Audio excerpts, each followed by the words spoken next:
today is one of those folks with your method, and I'll be interested to know basically how you arrived at this place. And this is all about networks of networks. That's multi-level.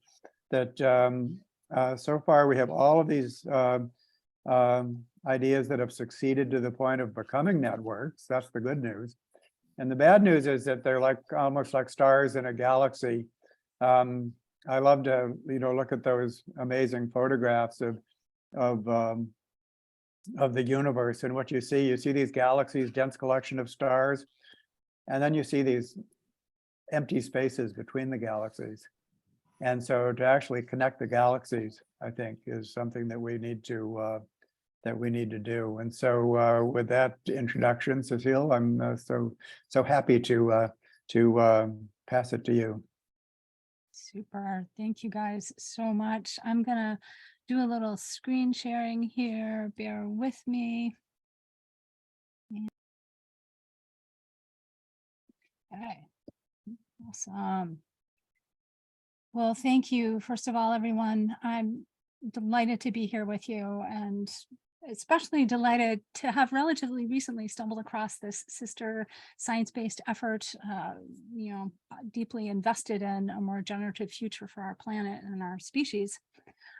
And yeah, like you were just saying, David, there seems to be some convergent evolution going on. I was just page after page of the book. I was like, oh yes, oh yes, oh yes. So it's a delight, and definitely and hope generating to see this convergent evolution coming together. And I'm hoping at the end of, I'm going to do a little presentation on what collab is and some of the components, and then at the end I'm really curious about this question of how do we get these stars sort of coming together, some kind of dark matter, maybe like get us to coalesce a little. But yeah, so looking forward to y'all's input on that front too, because I think that's pretty essential at this point in the game. But to get us rolling, just briefly, I'm one of the worker owners of Round Sky Solutions. We were birthed in 2012 with this focus on creating and delivering, helping to train systems for healthy power sharing. And a little bit about myself as well, because it helps to show sort of the trajectory of how did I get here, because we've each sort of come at this from a different place, and I think each of those angles has something valuable to contribute to the picture. So for myself, I had the great honor and privilege of being raised in Istanbul, Turkey, from the ages of 3 to 13, and if any of you have had a chance to go visit Istanbul, you probably know what I'm talking about. If you haven't had a chance to go, you should before you die. It should be on your bucket list. It's a really amazing city, and one of the things, of course, I didn't know this as a kid, but it's a melting pot. It's probably one of the oldest ones on the planet, and there are so many different cultures and customs and clothings and food and ways of worshiping, and that's all present in this time zone. And then there's the history that's in that city, and you can see that just like walking down the streets. So there's this multi-perspectival presence, which seeped into my bones, and that really informed me as I landed back in the States at 13 and proceeded through my education, finally graduating from college with a Bachelor of Science in Community Supported Agricultural Systems.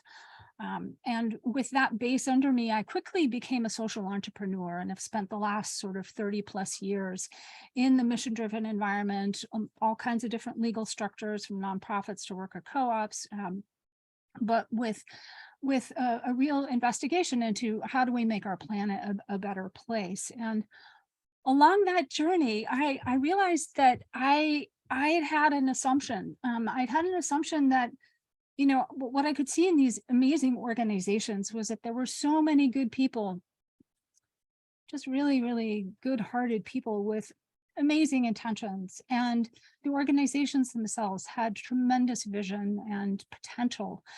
And yet the operating conditions inside these organizations, and I'd seen many at this point, been a part of many, reliably were not good, and they bordered on toxic. In some of the situations, they were just downright toxic. And this is from good people with good intentions. And I was floored. I was like, I don't get it. What's wrong with this picture?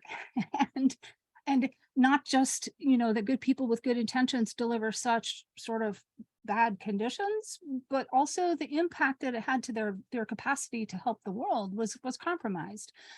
So none of it made sense to me, and I decided to do a deep dive into this question: as what is going on?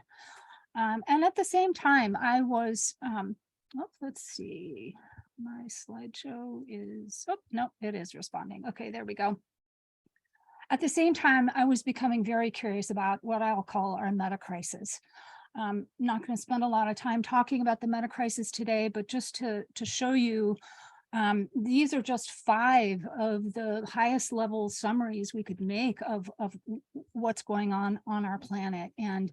And each of these under them have dozens, if not more, very concrete, very real burning issues behind them. So for example, in the socioeconomic sphere, we have things like white supremacy and racism and patriarchy that are, just symptoms of this system of oppression that we've all been living in. And I was really curious, if we put all these together, the center of that Venn diagram, what's there? Like, what's the common set of issues behind all of our meta crises? And I came up with this hypothesis: perhaps it's the misuse of human power. And didn't know if that was true for sure, but that, there was some resonance there for me, and decided to sort of embark on that inquiry. And the first thing I realized I had to do was have some idea of what is power. Because if I saw one thing in the world, is that everyone used the term a little differently. And so we needed something to sort of tie it all back together. And I was searching for a definition that was pretty broad initially, one that could encompass all of the different definitions of power that I saw out there. So power as the force of enactment was informed by Paul Tillich's reading of the issue, and it is very broad. So it takes into account everything from the quantum level to the human social arena, which is where my focus was particularly put. And in that regard, I realized that it would be helpful to look at what kinds of power are active when we are working together. Now, I use the term work very broadly. It's anytime we're doing something together. So that could be like planning a weekend outing, or it could be running a massive organization. There's a lot of opportunity if we think of power and work as anytime we do something together. And in those contexts, what I saw is that there's at least these 4 forms of power that are what I call operationally relevant. So they're important to us when we're trying to get something done. I'll briefly introduce this and give you some examples and see where that takes us. So autonomous power is the power that flows from the will of an individual. Now, that could be a person, or it could be an organization that is bounded by a clear purpose. An example might be a solopreneur choosing a logo for their own business that they're starting.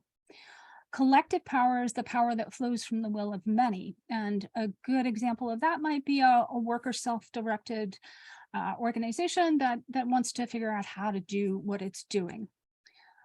Implicit power is the power that is behind our eyeballs. So this is the stuff we are not fully aware of. And even if we put our attention on it, it's probably pretty fuzzy. So it includes a lot of things: race, class, gender, also the skills and abilities that we've learned. So if I can drive a car, that's implicit power that I have. Explicit power is the power that comes from folks having some formally defined power. Now, it could be written, it could be oral, it doesn't really matter, but it's clear. And an elected facilitator guiding the group would be a good example of that. Now, between these 4 forms of power that are at play anytime we're doing work together. There's also the 4 quadrants. So for example, in the upper right quadrant, we have a financial lead making financial decisions as an example of autonomous explicit power. So they've been explicitly given a bucket of work and they're going to go about doing that autonomously. In the lower right quadrant, we have explicit collective power. This is a group of folks that have been delegated some amount of power. Board committees, good example for that. In our lower left quadrant, this is implicit collective power. And a couple quick examples, peer pressure and how language evolves. Those are both, coming from our collective, but somewhat behind our eyeballs again, but, not someplace we can easily access. And last but not least, implicit autonomous power and a founder, longstanding member, lots of organizational knowledge, perhaps mixed with race and gender and age, might convey additional implicit autonomous power. Now, a couple of key things about this is that each of these forms of power are essentially value neutral. What happens is when we lay this on a particular situation, we can see where imbalances may have arisen, and it provides us with a map to navigate that towards a better solution for ourselves and our team. However, it's not quite adequate. It gives us a nice map of a territory, but it doesn't really give us the tools to navigate the territory reliably. And there's a lot to say about this. So if you want to follow up more on the organizational power matrix, I do have an academic article I'm happy to share, gets into much greater detail on this front.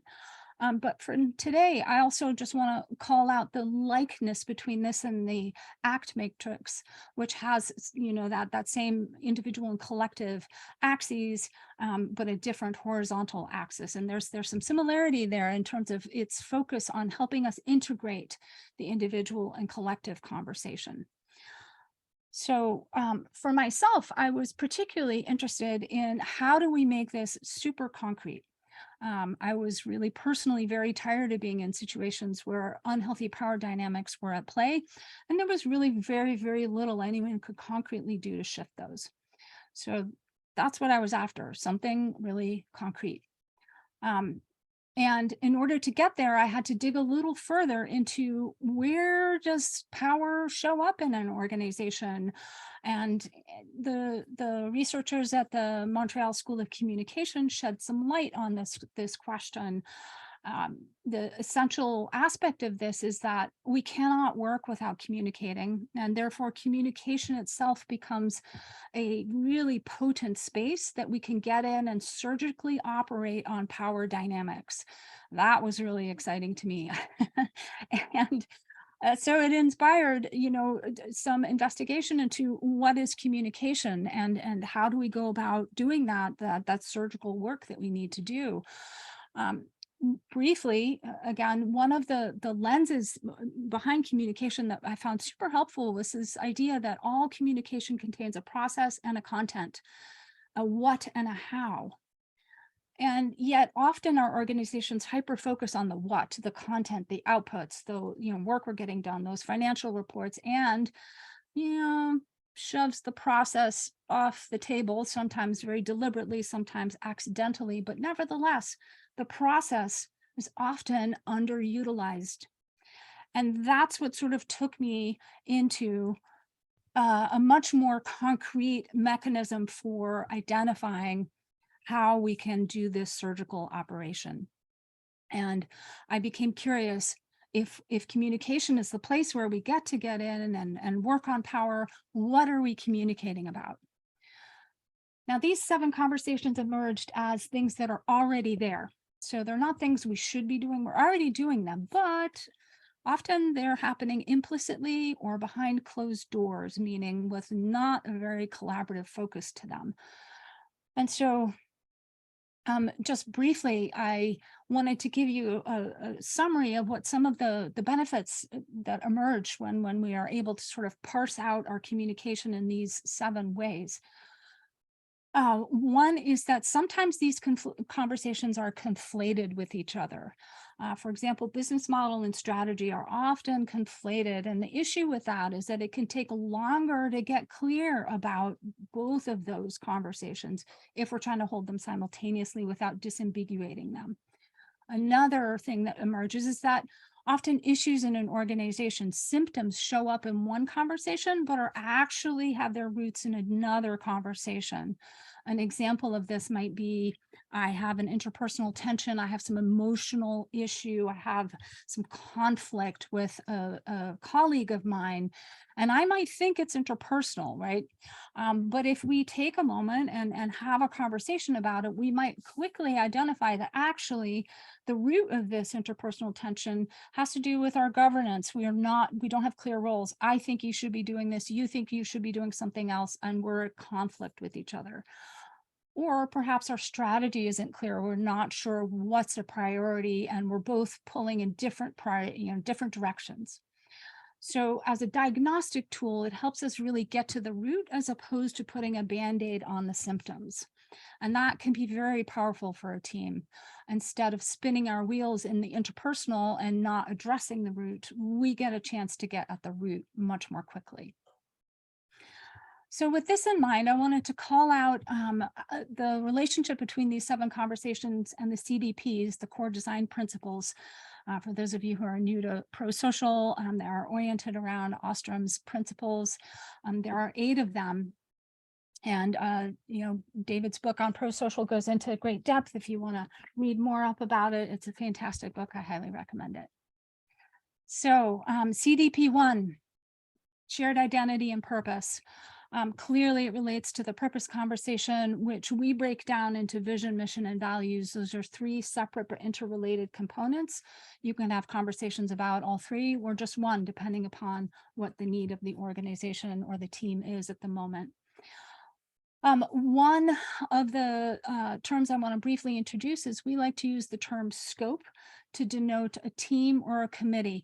And the reason we do that is that it very clearly lands our focus on what is the boundary of work that any given team or organization is engaged in.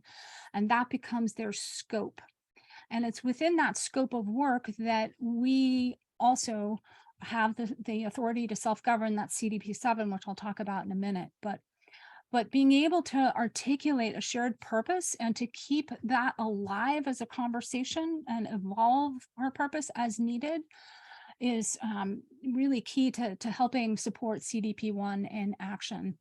Another component to that is that only folks who are doing the work of a scope, are actually members and can make decisions in that scope. And that's also helps with CDP 2. Which is equitable distribution of contributions and benefits.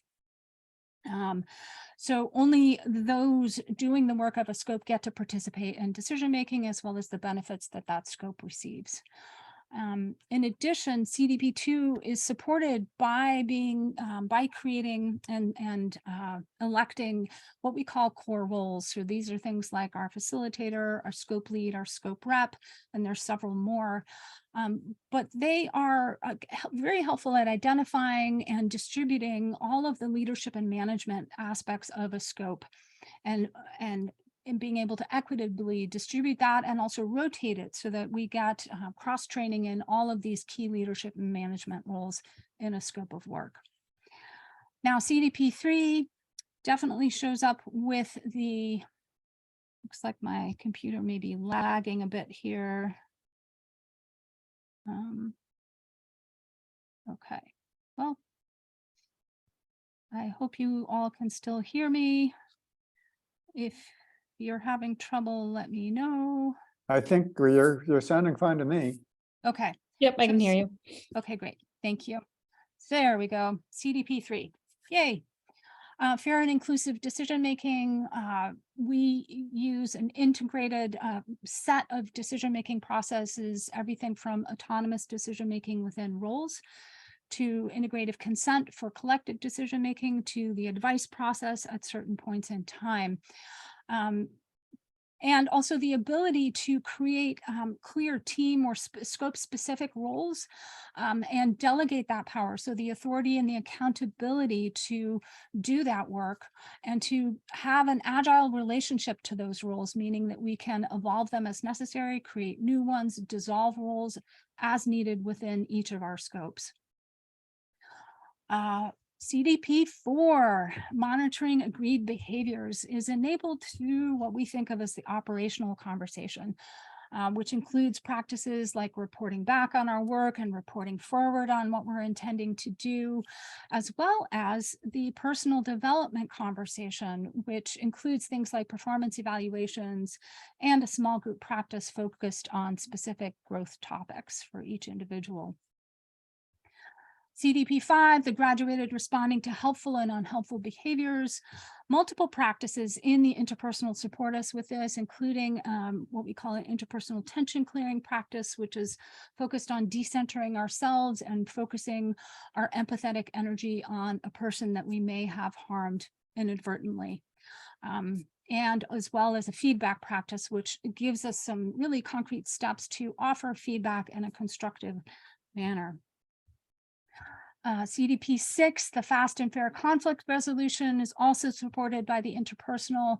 And as I mentioned, the interpersonal tension clearing practice really helps us to build our empathetic muscle. But in addition, CDP 6 is really, you'll see grounded in the next slide, which is our attention-driven meeting process, where we can readily process task conflict before it becomes anything big. So we're trying to actually really harness the value inherent in when we sense something is up, and getting that on into the conversational space as soon as we possibly can, rather than waiting for things to become bigger and bigger issues. CDP 7, as I mentioned before, the authority to self-govern, is really supported very well by by linking scopes and their ability to have the authority, the autonomy, and the accountability to deliver on that scope of work. And that is reflected also in our relationship to roles. So scopes and roles both have this concept of delegation of power to self-govern and make decisions within those scopes of work. So governance also supports us with being able to self-govern through creating roles and delegating that authority. CDP 8, collaborative relations with other groups, yes, essentially enacted through also giving scopes the power to create scopes if they want, but they have to be in relationship to the larger purpose within which they exist.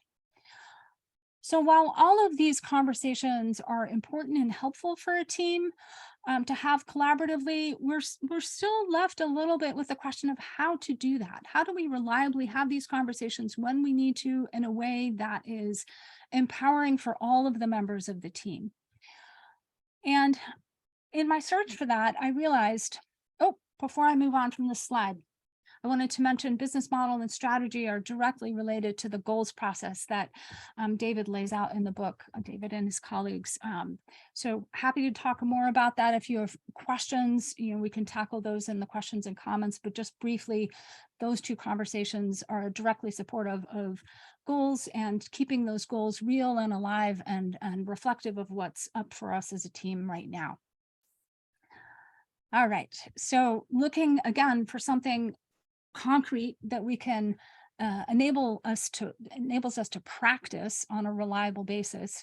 I found myself looking for some kind of a synoptic integration, and this is a phrase I relatively recently learned from John Vervaeke, those of you familiar with his work. And it's really, highlights the need to find something that is across all the various disciplines related to organization and individuals, but is also somehow fits together and both affords and constrains other aspects. So we get the checks and balances. And a great image that I find helpful for this is this idea of a canoe. If I want to use a canoe, if I want to get across a body of water, I can't just use the paddles and the seats to get there. It's inadequate, right? I have to have a minimally sufficient bundle of components in order to get this synoptic integration that will reliably give us pro-social behavior. And so that's what I've been on the hunt for, and Collab is a stab in that direction. And as our basic approach to Collab is that it's continuously iterating based on new research and user input, as well as our own experience of the practices. But we are constantly searching for and looking for not only comprehensive but also minimally sufficient.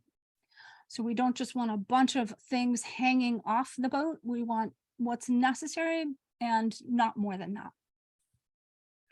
So to give you a sense of what has gone into Collab, and this is partial, there are a bunch of other influences and methodologies.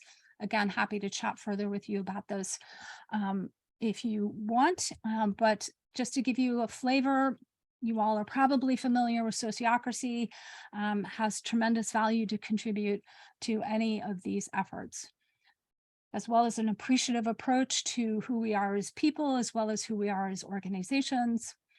And of course, nonviolent communication has put a stake in the ground in terms of like what it means to actually relate and move conflict forward.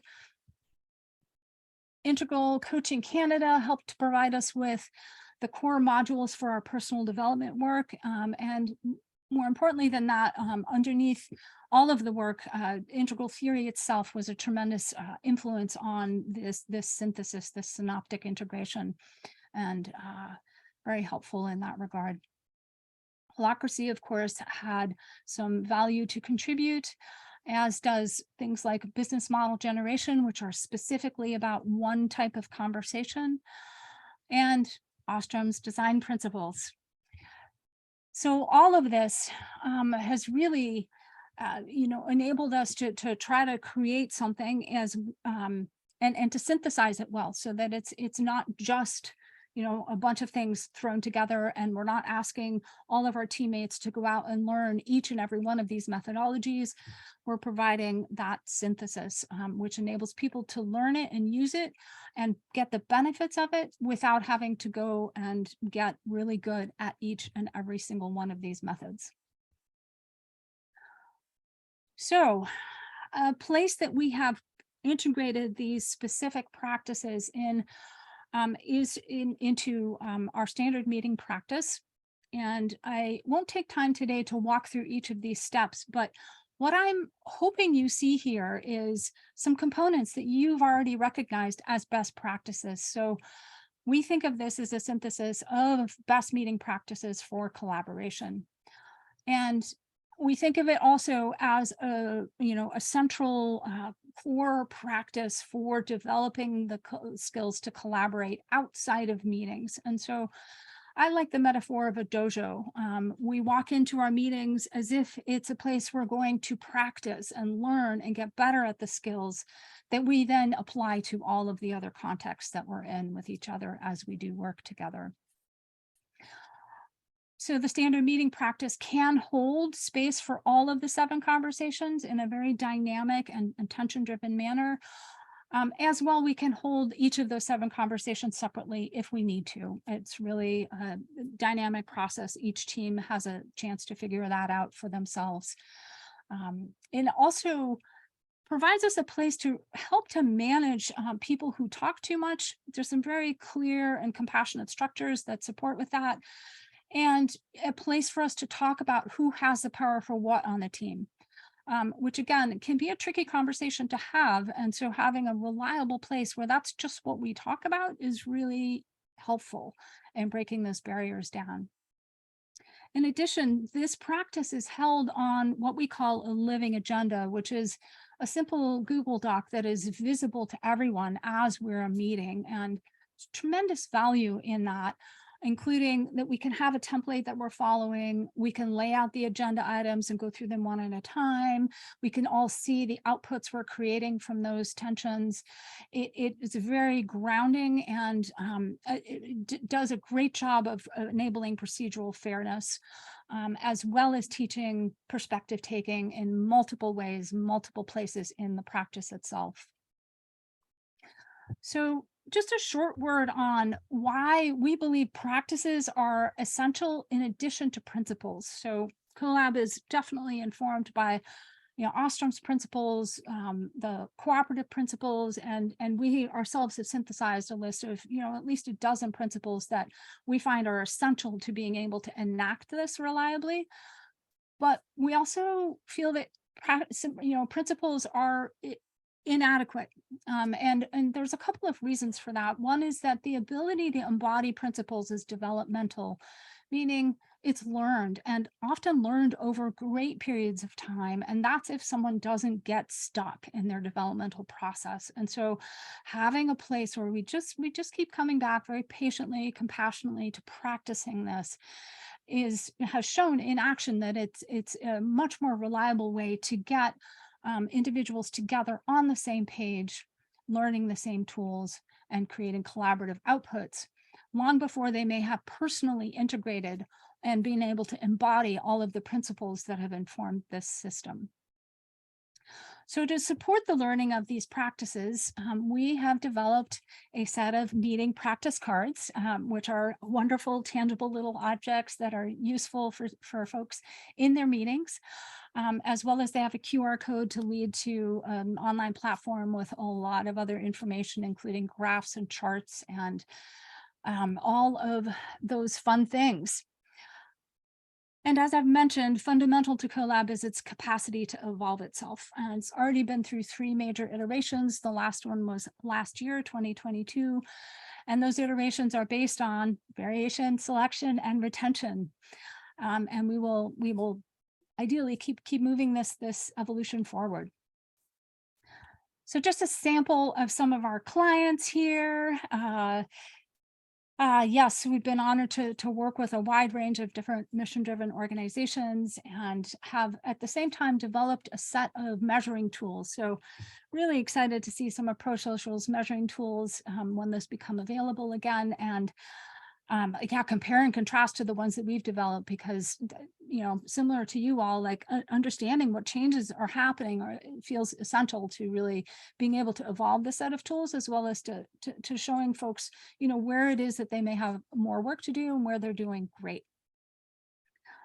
So if you're curious to learn more, here are a couple links, and I'll be sending these out as real links in an email with Juliet when the recording becomes available.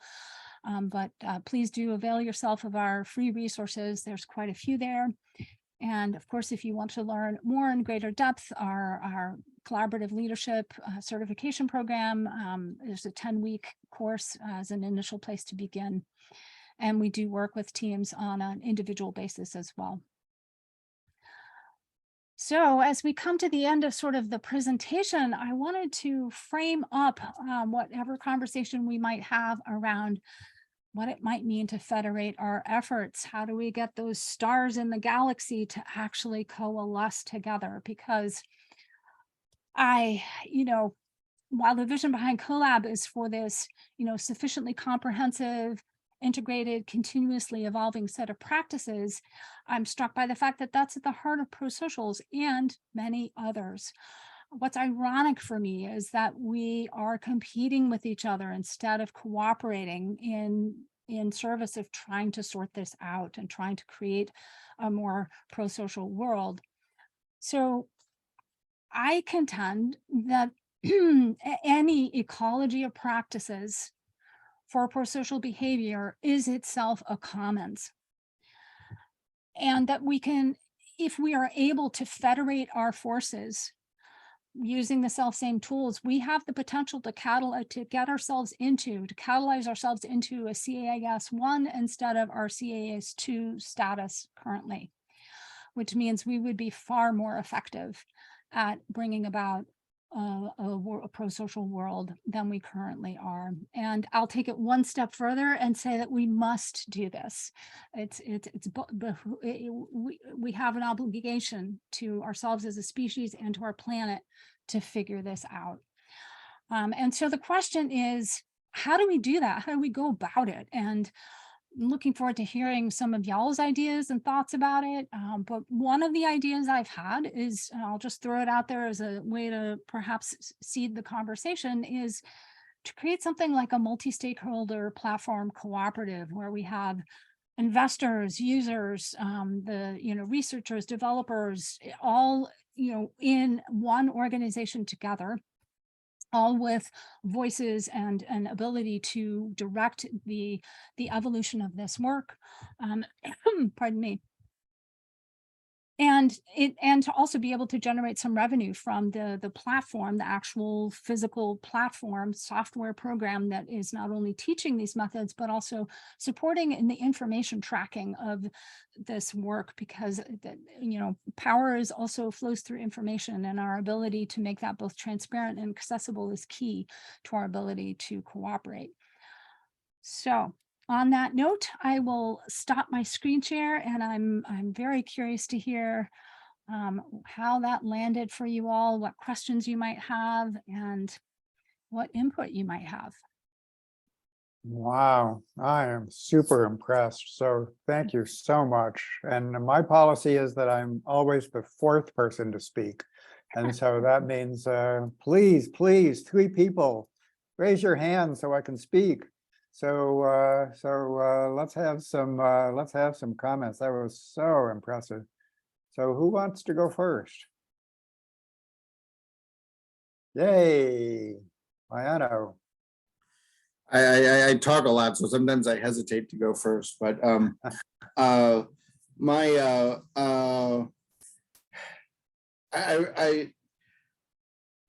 I think people have heard me talk on this theme before, but I think that we need to take all of these different aspects, like you were talking about, each of the different numbered aspects.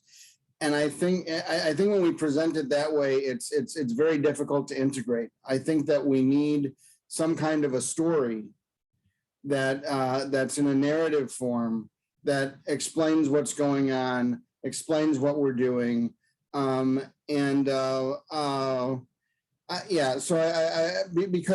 we live in stories, and what we're trying to do is we're trying to create a new story that we're going to live in.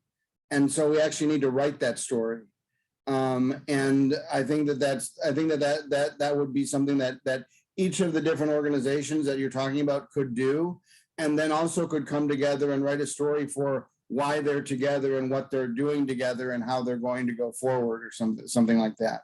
So I think that stories are really the way that we process internally our relationships, that we organize them and think about them. So I think that we need to take the power of story and move that very explicitly into like a right up front part of what we're doing. That makes so much sense. Yes. Are you volunteering?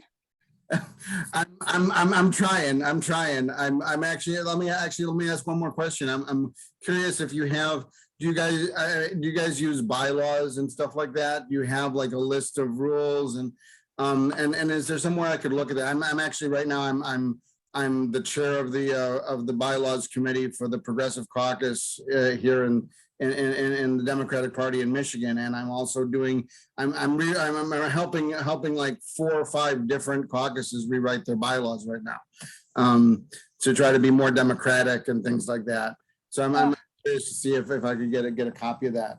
Yes. Oh my gosh. First of all, thank you for your service, and really appreciate your work with that particular body of folks. And the short answer is yes, we have done bylaw work, and I'm happy to chat with you about it, as well as provide you with some documents that can support that process for you. Great. Thank you. Yeah, great. Kathleen. Well, thank you for your presentation, Cecile. I actually took a half-day workshop a couple of years ago from your organization, so I'm on your email list. I live in a co-housing community, so of course the issues that you're talking about are pretty central to a lot of the aspects of health or unhealth in a residential kind of community. I don't have a question as much as I do just a comment or a reflection. I'm a retired mental health therapist, and in my training and in my thinking, I really drilled down into the issue of power early on, and that is made explicit in a number of sort of psychological theories and approaches to helping, you know, emotional wellness and interpersonal wellness, but not really, not enough. And what I really appreciate about your presentation is that you lay it all out in a way that is it's balanced, and it kind of demystifies power, you know, which people really are afraid to talk about. And so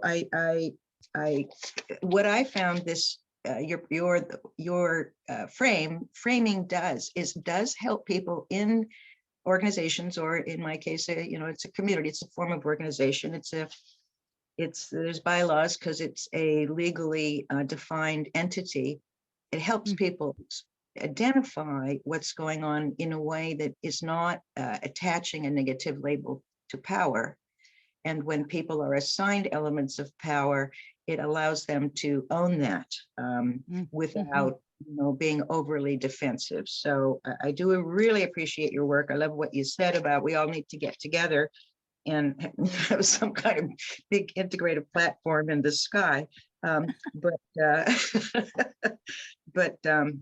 You know, in terms of what Liana was saying about story, you know, power is the force of enactment. You know, that's a great start of the story of then, and what does it mean to have collective power that is in service to all those living systems that are at the same time trying to realize themselves with increasing intensity and force. Because, for example, with the climate, what we're getting is, oh, well, if you're not going to take care of me, I'll just take care of myself and take that. How was that, Kathleen, driving on Highway 5 up California 3 days ago in rain so torrential I couldn't see the car in front of me, and I kept thinking, do I need to pull off the highway so I can survive, or is it really a priority to get to my next hotel? And so thank you. Thank you, Kathleen. Yeah. Okay, Zoe. Thank you, everybody, of course, for being here, and Cecile for sharing what you had to share. I was wondering about the 7 types of conversations and what kind of investigative questions you start to ask, or how do you process the conversation once you realize that, say, somebody brought up a tension that seems to be an interpersonal conversation, but actually has its roots in strategy or one of the other types of conversation. So, like, what are you listening for, and how do you process that conversation when you get this like whiff that the root of this tension is actually in a different conversation? Beautiful question. And is it Zoe or Zoe? The name that I was given is Zoe, but I also go by Zoe. Okay, super. Well, thank you so much, Zoe. I really appreciate the question. And our 10-week course gets into that in greater depth, of course. So my answer today will be very superficial. But the first, one of the things that I find tremendously helpful about tension-driven meetings is we're asking each individual who is in a scope to sense, and includes somatically, sense what is present for them with respect to their team or organization. And that is how agenda items are formulated. And each agenda item is held by one tension holder, the person who articulated that tension. So once their tension is chosen, it's chosen usually by the facilitator, that tension holder will introduce what's actually the tension behind it. Not just sort of where they think the solution lies, but they start with, where is this coming from? What is this about for me? And once they've done that, the facilitator will ask the tension holder, you know, what type of outcome they would like. And based on how they answer that, the facilitator uses so there's different tracks you can follow, basically, once they sort of identify in conversation with the tension holder, which track to take. And so If it's a track related to changing our roles, then we follow a process using integrative consent as a decision-making practice to adapt, or recreate, or dissolve a role. If it's an interpersonal tension, then we use an interpersonal tension clearing practice to move that incrementally forward. And if it's a project tension, we use the operational practice to get us to some concrete outputs, which are essentially next actions or projects. So there's a process and content linking there between the two. Once we identify the tension, that sort of helps us identify the process, and then the process leads us to a concrete output. Thank you. Yeah, I'm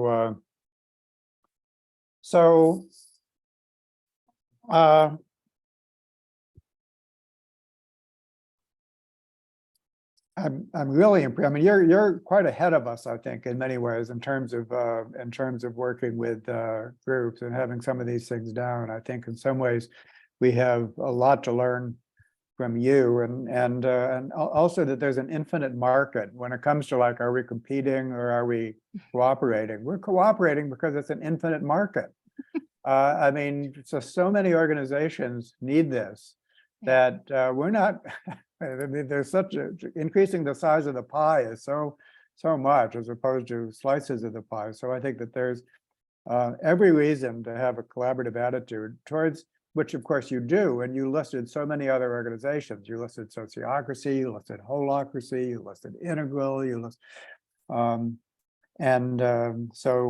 so creating this collaborative network is really what it's all about. And I want to say I appreciate how much you've taken on board on what we do.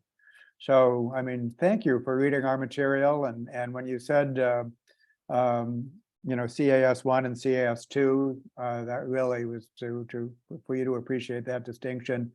I really appreciate how much work you've done in order to understand what we've done.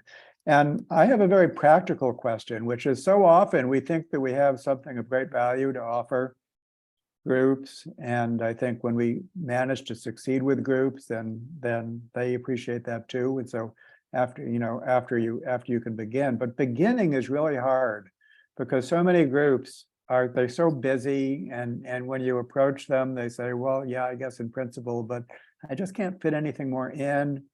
And so just the practical of how you build up a clientele, much less a paying clientele, because but even offering it for free can be hard because people feel so stretched. So there's my practical question for you is how do you actually make a business out of this? First of all, how do you get groups involved, even if you're offering it for free? And then how do you actually create a sustainable business out of it? Oh, what a lovely question, David. Yes, I can tell you're speaking from experience. I sure am.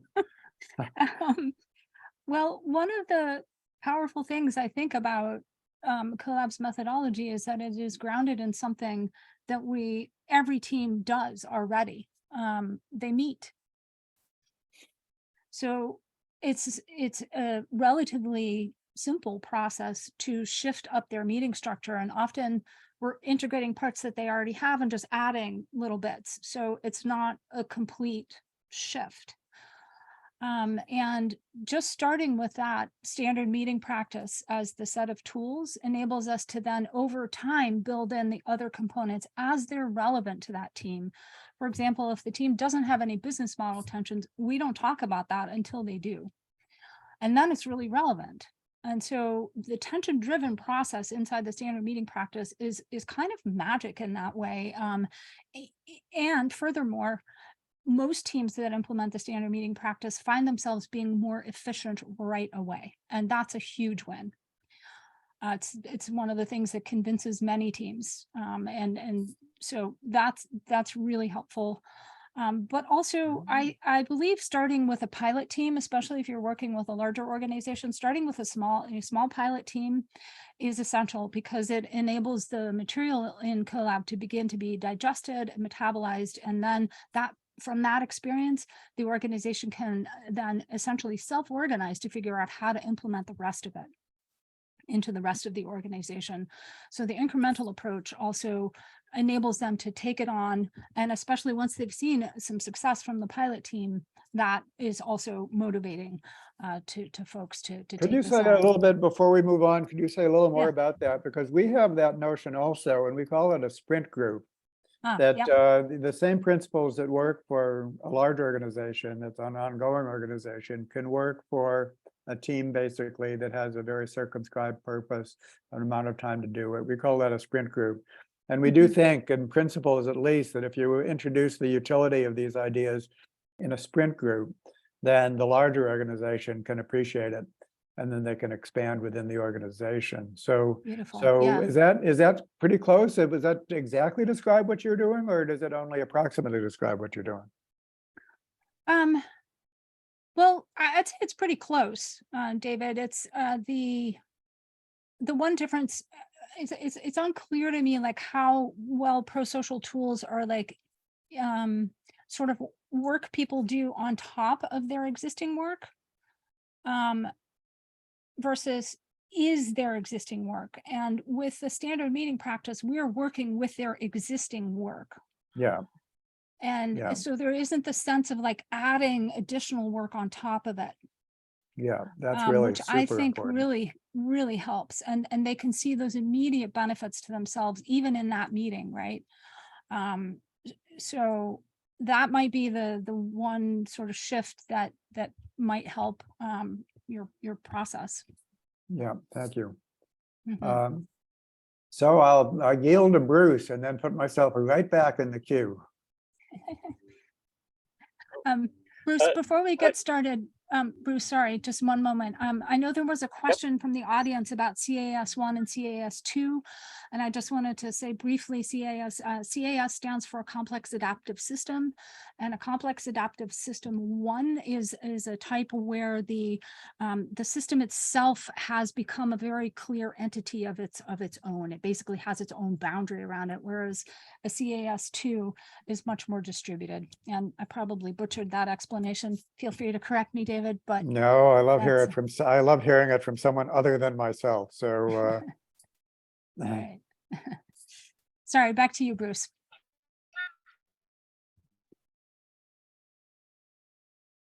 Oh, so I had a question in the process of creating a new cooperative corporation, and the commitment amongst the groups is to work through consensus process.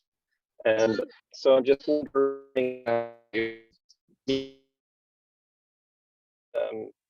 operates in that, and one of the concerns I have in terms of your discussion on implicit power is implicit power, I think, is a bigger issue in consensus process, particularly with people who have differential understandings of how the process works, and maybe, so just wondering if you have any insight into what might be different in incorporating that decision-making process into the. Bruce, unfortunately, you broke up a little bit there, but so let me see. What I hear is you have a question about how to integrate consensus into, say, a body of tools like CoLab. Yeah, and particularly with the issues of implicit power, because in consensus, it's much more unclear, right, as to who has the power, and the implicit power structures are the people who are more familiar with and could maybe manipulate the process that isn't overt. So have you had an Yes. experience of managing those kind of implicit power? Yes. Well, so I hope this isn't too unsatisfying an answer, but I honestly recommend consent over consensus. And specifically, the reasons for that are the ones you just named, which is it is better at not deferring to implicit power. One of the critiques I have of consensus is that it really opens a can of worms around people's egos. And it's very easy for people to dominate the process. And of course, consensus is a very wide territory. So it really depends upon how consensus is set up as to how much it can discourage that type of behavior versus enable it. But integrative consent is a process which integrates consensus and sort of accounts for those issues in a much more concrete way. including things like not allowing people who have already talked to sort of talk again until Mhm. everybody has been heard, right? There's another mechanism which I find really helpful, which is that idea of the tension holder. So it's the tension holder who creates the proposal in any, first step and some consensus types do that too, and others don't. So that tension holder sort of synthesizing the input they've received and creating a proposal is as the first step, which then leads into questions and comments. And those are usually done in a round again. So we're not getting into open discussion. Open discussion is an invitation for people who like to talk more. And so Right. it's useful at certain points, but we want to be really careful when we employ it. So those are just a couple of examples of mechanisms that have been integrated into integrative consent to enable essentially better decision making. If I could just jump in there, No, is, that's great. is this close to what's in the sociocratic method of grounds and decision makings and so on? And basically, you can assent, you can disagree, but let it go forward, or you can strongly disagree, and all of that. Is it a cousin of that? It is a cousin. The major difference is that, and again, for all I know, Sociocracy has moved in this direction, so pardon my ignorance if that's the case. But one of the big differences that I was aware of is that we use the final step is where you get to integrate objections, and objections have to be validated. So there are standard criterion for a valid objection, which actually come from Holocracy. And so Okay. that's a layer that I found very, very helpful in terms of, allowing for objections, but then going through a filtering process to identify whether or not they are valid. And then if they are, then we integrate them. But basically, you can't block a proposal. You can help integrate it to something different, but you can't stop it in its tracks, which is one of the biggest problems I see with consensus is the use of the block without some sort of creative integration there. Okay. No, thanks. Thanks. That's really helpful, Cecile. Yeah, thank you for the question. Okay, so John, I think, are you next? Yeah, can everybody hear me okay? Yep. Okay, I know we're at 1 o'clock. I don't want to Oh, we go to 1:30. We go to 1:30. Oh, to We got 1:30. 30 Oh, great, minutes. great. Yep, that's all right, excellent. Well, I'm thinking about the problem of federating, and I've been an informal student of the solidarity economy for almost 2 years now, and I think one roadblock to federating may have to do with structural imbalances of formal power.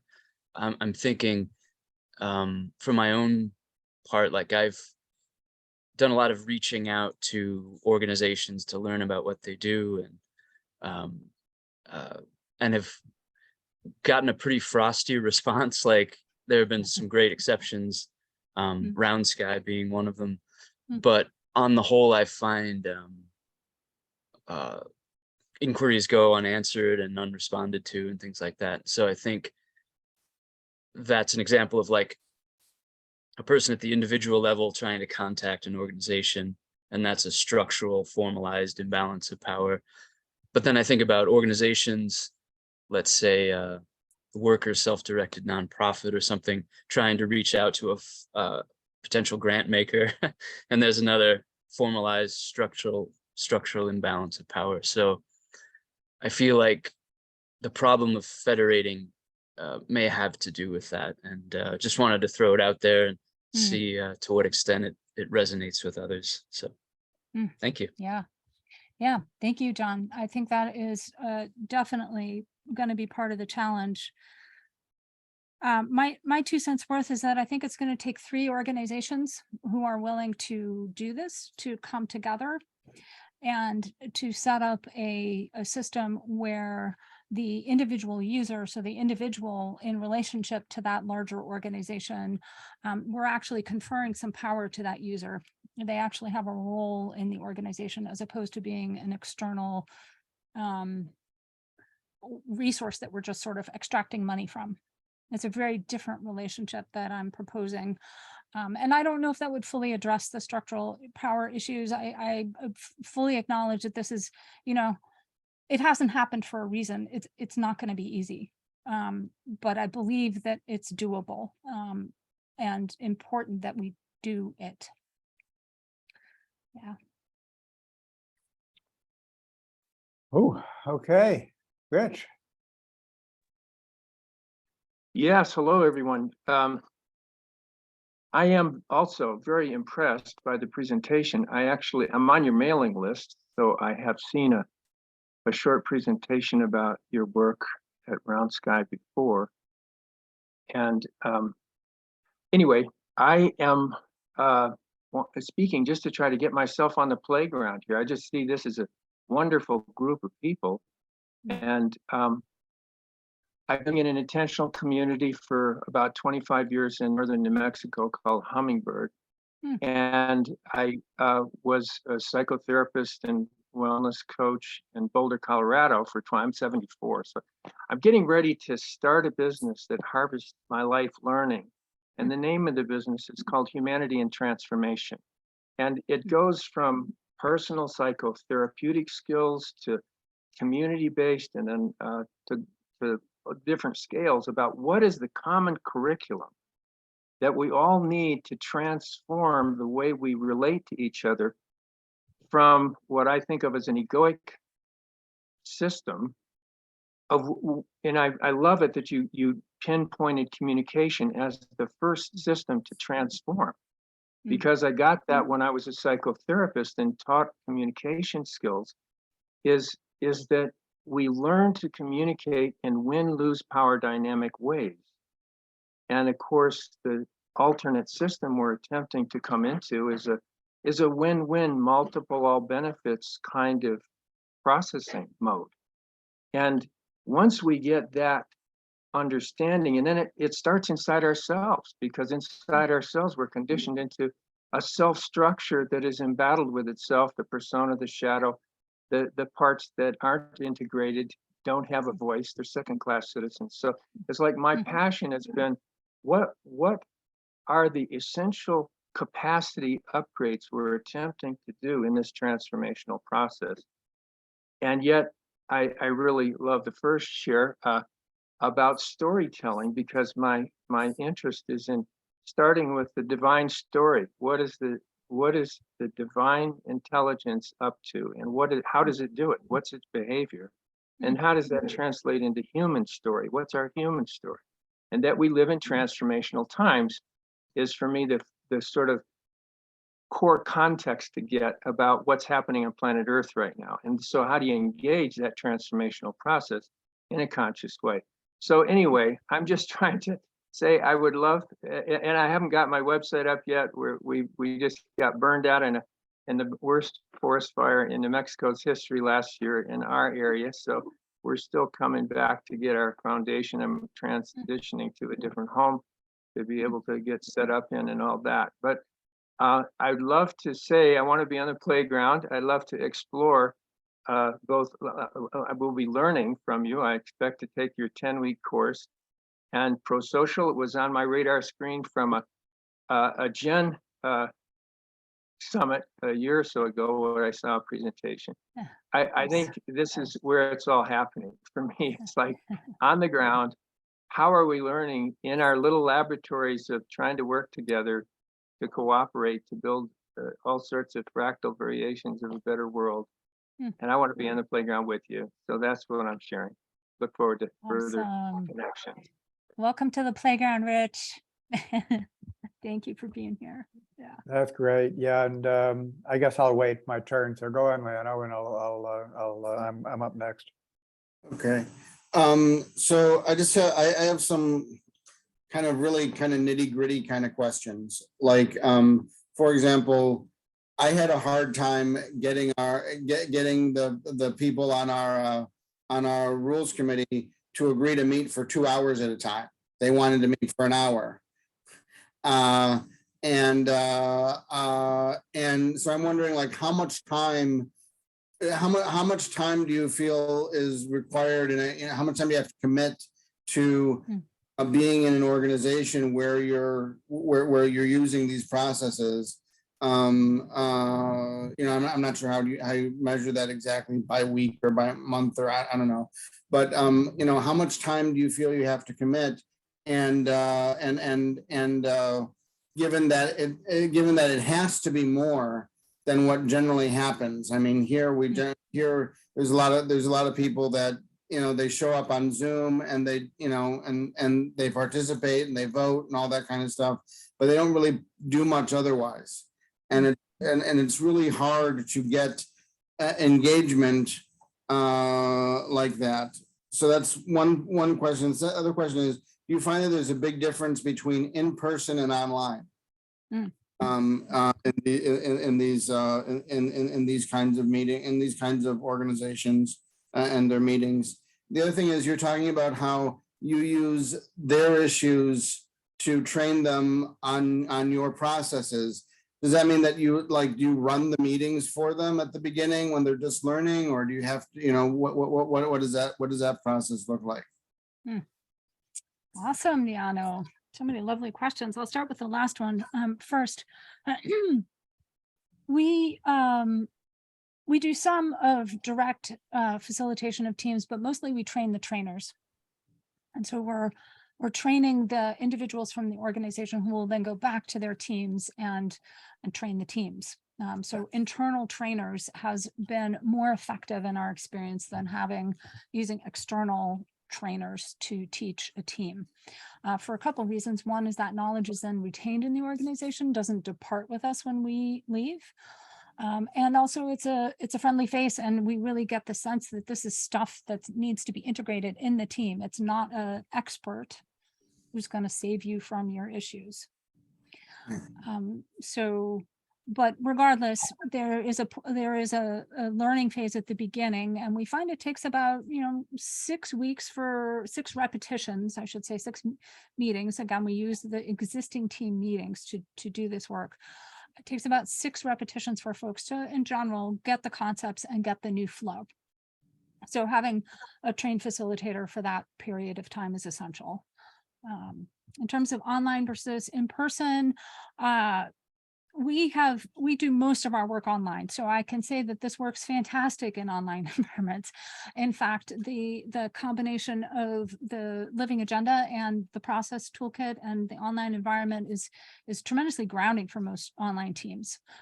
So that works well. When you're in person, the trickiest part is to get folks to also be using the living agenda at the same time. So there's a computer interface at that same moment. Although you can have a hard copy version of this, you can use whiteboards if you want, but then there's a sort of a double entry issue for whoever is the scribe. But regardless, it works for both. It's just a question of learning and adapting to that particular environment. And in terms of time, I mentioned a little bit in terms of like how many weeks we think our experience shows folks can begin to get the basics. But sort of in terms of additional learning on top of the work they're already doing, I think that can be somewhat individually chosen. If you have a strong facilitator already who can lead the group through the processes, then they can essentially learn those just by showing up to their team meetings. And they don't have to do a tremendous amount of studying outside of the meeting to learn anything. But I heard another question underneath that, which is, how do you work with volunteer efforts? I don't know if that was your question, but I'll just acknowledge it's hard. And that one of the first things I recommend you do is get clear about the role of the scope member. So if you remember me talking about core roles, scope member is one of the most powerful core roles. And the reason for it is that it enables us to identify what are the shared commitments we each have to this team. It's very, very basic stuff like attending meetings, preparing for meetings, emptying your email inbox, and each team gets to somewhat formulate those for themselves. But to even have the conversation about what a scope member is and what are our shared expectations here for each other is very grounding. and usually clarifies a whole bunch of shenanigans. And then corollary to that is have a value exchange conversation with each of your volunteers, which means how much time are you willing to commit? Let's get that in writing. Yeah, so keep going. No, I'm basically done. Go for it. Well, I think this does map on very clearly to what we try to do, and I think of it in terms of CDP2, distributed costs and benefits, and to really get some commitments. And so basically, when we start a group, we say the commitment is to attend a weekly meeting, spend an hour of work between meetings. We're all busy. If you can't come, you have to let us know beforehand, and then get people to agree with that. And then when that happens, it's just such a huge thing. I mean, you just get so. And also in other contexts, we contextualize it a little more. And with each group member, we say, you know, what are you in a position to give, and what do you want to get? And some people, like me, are financially secure, and so I don't need money, but other people do. And some people say, well, I really love being in this group, but I only can do this much. And another person might say, this is my passion project. I'm happy to do that much. And as long as you come to an agreement, then everyone's contributing, then you've prevented the slacking project. And by the way, when you began your talk and you said the paradox of good people with good intentions leading to bad outcomes, that is so true. I mean, in Sadly. most groups, there's not a bad apple. It's not a matter of someone who's like self-serving and is trying to cheat and all that. No. It is good people with good intentions and bad outcomes. And I put in the chat this classic essay by the feminist Joe Freeman, which was only brought to my attention a few months ago, titled The Tyranny of Structurelessness, that if you don't have structure, well, you do have structure. It's just an implicit structure, and it's structure being taken over by much as you said. But my question is, we all want to test our methods. Basically, we want to assess what we're doing well. We want to, figure out what the best practices are, and we want to trade them. But I feel that could be done much better. I think it certainly can be done better on our part. And by the way, I mean, there's basic science to be done here. This should be leading to academic publications, not just like, internal reports and things like that. So how do we improve the mechanisms for doing assessment/research around this, and then being freely trading them, and then writing publications out of this? This should definitely be a union of basic and applied science as part of what we call the Pasteur quadrant, is one way that this is described. Beautiful. Thank you, David. I wish I had answers for those questions. I too feel that it's essential that we do, collaborate and share research and get better at it. And so I wonder if there's some, capacity to pull us together through having a shared platform of some kind that generates revenue for an organization and also enables them to do their work better. By having this shared platform, that might provide enough of centrifugal force to pull us together. I don't know. I think for cash-strapped organizations, it's hard to be able to dedicate time to research if there isn't money coming in to do it. And honestly, the vast majority of people I talk to are in that category. They don't have extra money or time, and so. I think there may be something to figuring out how we provide some kind of decent value exchange so that it can work for individuals and organizations to participate in this research and synthesis. Yeah, but just to add on to that, I do think it is possible to do good assessment and research in a way which is not extra work on the part of your client. So it definitely has to be easy for the client. Or Yes. perceived as useful by the client. Yes. Yes to that. Yeah, good clarification. Thank you. Kathleen.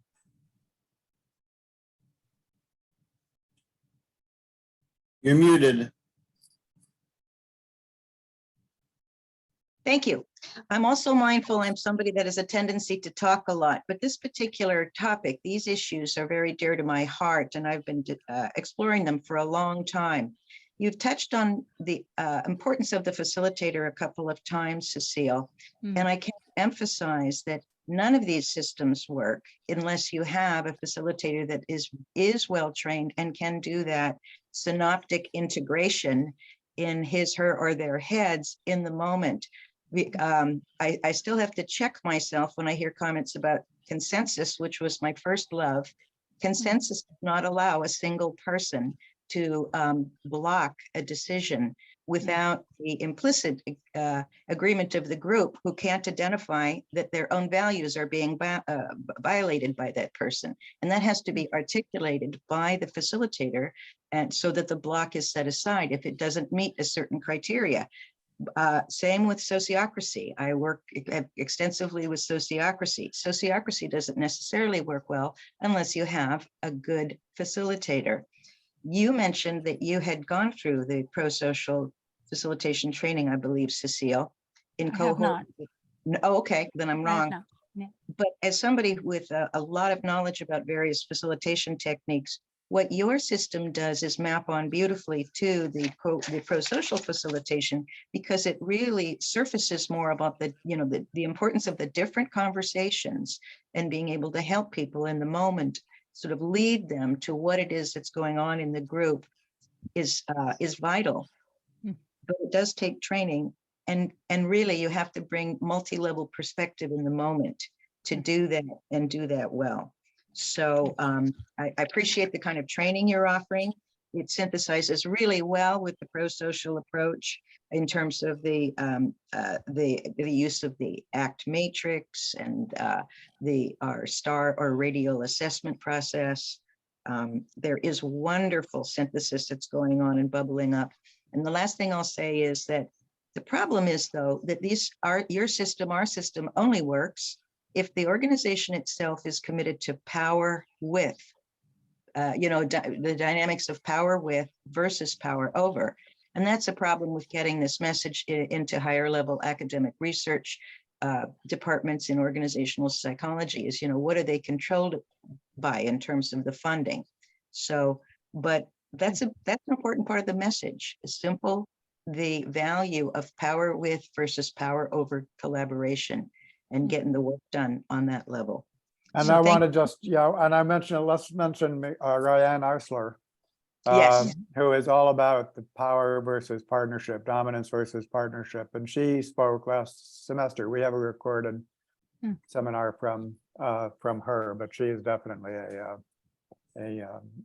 major voice on this. Yeah, Jeff. Wow, I just want to say, I have probably 97 questions I could ask. Mainly, I want to thank, so I'm not going to ask probably any of them. I want to thank Cecile and everybody on here. And I put something in the chat. I would just love to correspond with anybody on here who wants to, because this is one of the most richest gatherings that I've been in, like, in a long time. I guess I will ask Cecile, what would you, if you could have me ask either the really softball question that you really wish somebody would ask you, or what's the question you're really afraid somebody's going to ask you? It's adorable. I actually don't have anything coming to mind on either front there. Why don't you, if you've got something, just go for it. Use your intuition. Okay, then my question I'll ask, and maybe it's more of the hardball question. Go for it. Is there anybody that you've worked with, and I think a lot, and I appreciate what, I forget the woman's name who spoke just, I think, before about the role of a facilitator. I think so much about, I'm sorry, who was that? Kathleen Walsh. Kathleen, thank you. That was so, boy, there's so much around that. And I think a lot about the role of champions and leaders, the the catalysts. I have a friend who talks about that every organization needs its 3 M's. It's muses, it's mystics, and it's mavericks. Huh. And I guess where I'm going, Cecile, is there, some of this is really about personal transformation. Can you think of anybody who you've worked with in an organization, whether at a leadership role or quote unquote non-leadership, who you could say their life was changed? And that's why I say, boy, that's a hardball question. I'm not sure I could say that I've changed somebody's life in my work, but I'd like to think if I think back that there are people. I think maybe I can come up with, actually, I can think of somebody right now. Yeah. So Yay. anybody Yes. come to mind? Absolutely. And maybe not without naming their name and their organization, but Yeah, the yeah. story. Well, and also I just want to say, in terms of changing our lives, there's small changes and big changes, and sometimes it's just a series of small changes, and so it's much harder to sort of, get that gestalt of a big transformation. So I'm not sure which kind of transformation you're talking about. Collab is all about the incremental change, incremental, small, little bits over and over and over again, and not that there aren't big moments of shift, but it's a lot about the iterative change process in the moment, in the meetings with people. And so I can think of a few EDs that I've worked with, executive directors whose approaches, I guess I would just summarize by saying it felt like they were under much less of a burden by the time we were done. They were freed up to collaborate themselves as opposed to holding this autocratic role. And this is within organizations with highly horizontal values. It's very tough to be an ED and not hold some of that and not know how and when to release it, because the transition process from an autocratic organization to a collaborative one it takes a while. Like it takes many of those little incremental shifts on everyone's part to actually get there. So I guess that's what I'd offer back. Yeah, if I could actually share that one of our most gifted pro-social facilitators is Beate Ebert from Germany. And she has a nonprofit that works in Sierra Leone, Africa, titled Commit and Act. And they do amazing work in Sierra Leone on tough problems. But and we have some videos on that. But her husband happens to be a dentist, and she also helped him with his dental practice. And there's a video on it in which her husband, who's a sweet man, and he's just, he wants to run his dental practice. He's expanded it. He's taken on new staff. And it's one of these great cases of good people not working well. And he was taking up too much time and stuff like that. And there's a video, which I'll provide the link to, in which he and his wife Beate talk about what they did and how they solved this problem with pro-social principles, and how much more was taken off his shoulders by doing that. So it's a beautiful demonstration of how a very, I like to say, humble group, that's like, like there's every man or every person, there's every group. Well, this dental practice is like every group. And so I'll make sure that video gets circulated. Gary, such great questions, everyone. So this is so lovely. Gary, Rich, and Annette, and then I'll wrap it up. Hi, thanks. First of all, thank you so much for the presentation. Really very valuable.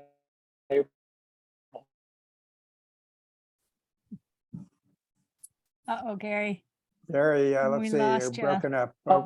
Four words. My professional. Can you hear me?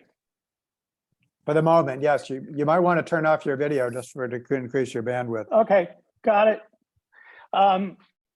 Okay. Yep. So 4 words leapt out at me. Thanks for the presentation. And that story, concrete, and federation. My preferred live theater.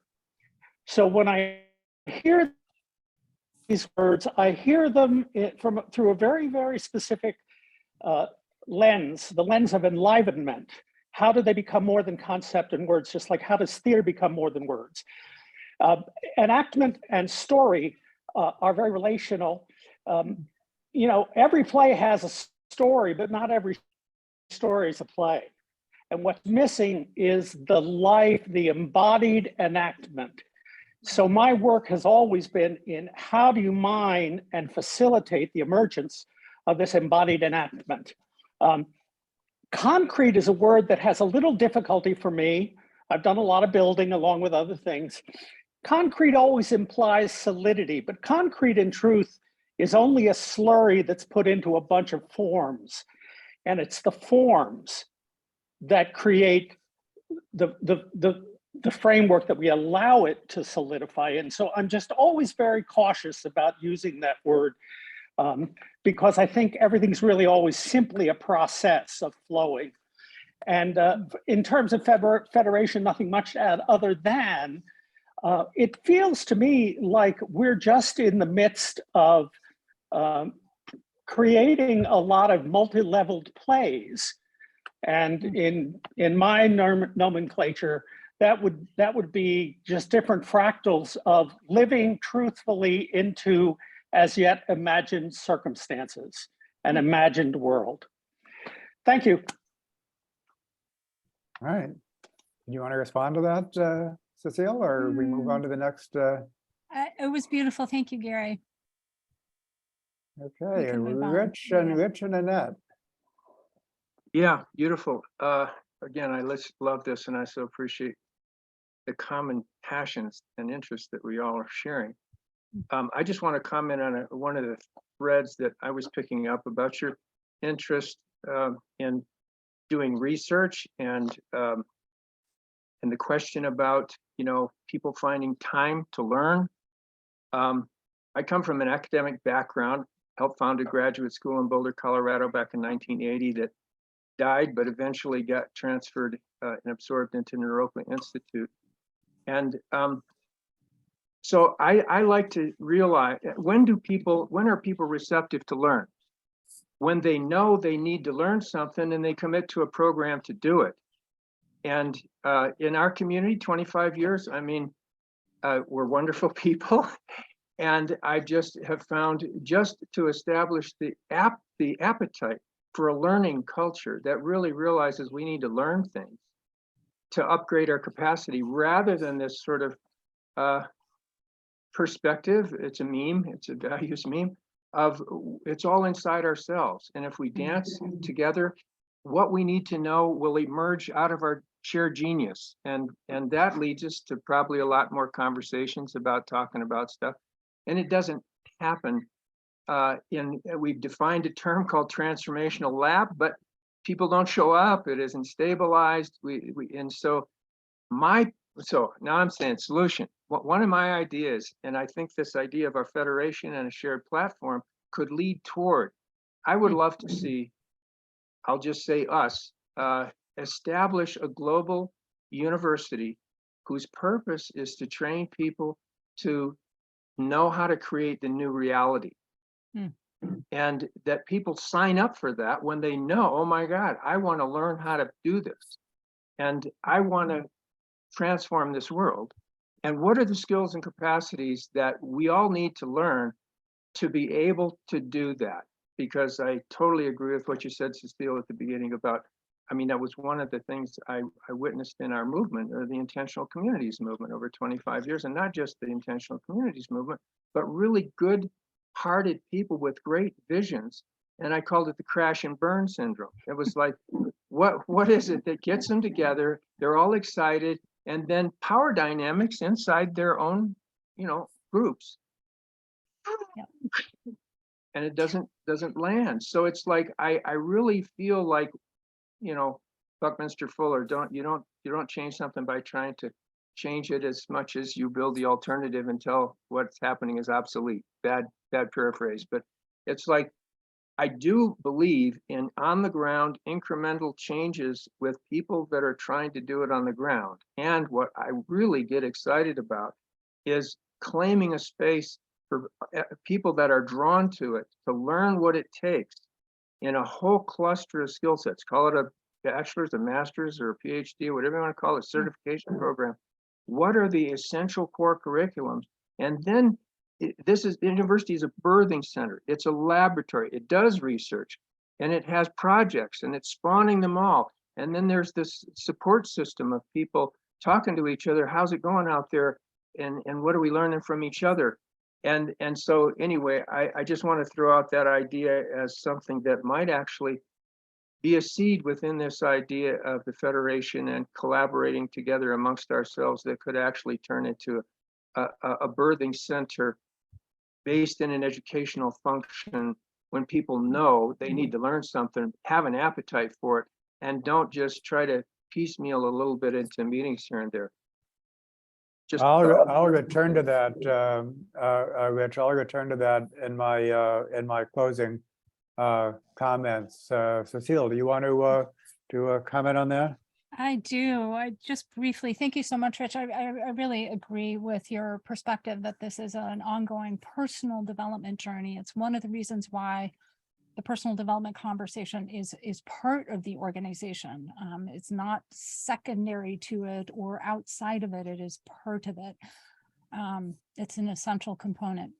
I also want to just pass on for everybody's purpose. There is another group of folks who are working towards creating a wisdom commons, and there's a link in the chat box now. They're holding a conference as we speak. But I believe they'll have more, and there's an ongoing organization there behind it with a similar vision, although their focus is specifically around wisdom, which of course I think being able to collaborate is part of being wise, but just to sort of expand the field of inquiry for anyone who is interested in what it takes to learn this stuff, because it is learned. It's something we need to grow into. Right. Annette. Hey, Annette. Hi, Cecile. Hi, everyone. It is so good to be here. And thank you. I came late. I will say this. So my name's Annette Gresson. I'm on the board of director of the Philadelphia Area Cooperative Alliance. And we're working with that power with versus power over as a nonprofit, trying to be non-hierarchical and self-directed by the staff. But I'm going to say Cecile Green changed my life. Round Sky Solutions, their cooperative leadership certification program that I am currently enrolled in is how I am living. That it is life changing. I went in personal development because of my time management. So of course I'm still working on that, but it's not one thing you can do in personal development that will not change who you are overall and make you look inward and check out who you are. And I'm gonna tell y'all, I found out I'm controlling. I am a brat. I had a good life, but I want to give back and make a future for those younger people and for my grandchildren and, you know, for humans. And yeah, so thank you, Cecile. You and Round Sky Solutions have changed my life. And Okay, wow, that's a great. Thank you, Annette. Yeah, and so this is such a great, fills me with joy really to play a role in making this possible. And I want to end with really an appeal to join the ProSocial Commons, which is what's sponsoring this. And I think in many ways, the ProSocial Commons is what you just suggested is like a university. And it's important, this is a theme actually that runs through the ProSocial Commons, especially Ed Gibney, our philosopher in residence. So when you look at the great cultural movements, the great Renaissance periods, like the Scottish Enlightenment or the actual Renaissance or the Vienna between the two world wars, these are periods of just amazing cultural productivity. What you find is that they do not take place in universities. They never take place in universities. They take place in coffee houses. They require the formation of circles, informal circles of people that volunteer to get together, and these circles are permeable. And it's just, if you think of it as a population structure for cultural evolution, it's where you can just well imagine why this might be generative, is because of freely coming and going, and make it free. So I think that that's where the ProSocial Commons is really trying to do, to be a giant sandbox, incubator, skunk works, call it what you want, that people can come together and they can co-create things. They can mix, and there is something about evolutionary theory that provides a common language, an explanatory a framework. Nothing about X makes sense in the light of, all the way back to Darwin. I'm actually reading some scholarship on Darwin, way back in the 1930s and 40s, decades before he publishes The Origin of Species. He gets this idea, and it's just like, right then and there, it's just like every place he looks, everything he's ever thought about, he can explain in terms of this one master framework. And that's just only fulfilling itself now. So I would encourage everyone here who is not already a member of the ProSocial Commons to join it, to encourage their friends to join it. It should be 10 times larger, 100 times larger than it is. It's at that point that can begin to fund its own projects. And so this deserves to be a movement, friends. And so that's what we are. That's what we are working towards. And so, and I think this meeting is a wonderful example of how generative it is. And so, so thank you, and I hope to see you again, and to be co-creating with you as we move forward.